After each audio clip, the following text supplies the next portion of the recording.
We have with us here Brian Burkett. As you guys did hear me say, Burkett it. Brian, 4 goals on the road. What do you think about that team performance today? Firstly, I have to thank God for the victory.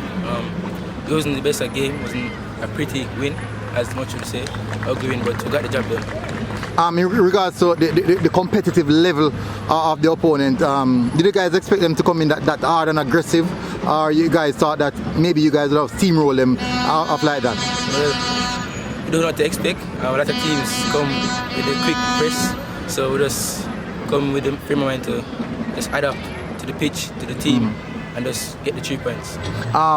In regards to your performance today, you work really hard in the midfield and also the front line. What do you think about your performance today in helping the team to get the 3 points, get the first win away from home? Well, I think it was an average performance, but the most important thing is that we went out there and got the 3 points. All right, Brian, and well done, and see you guys for the next round. Thanks. All right.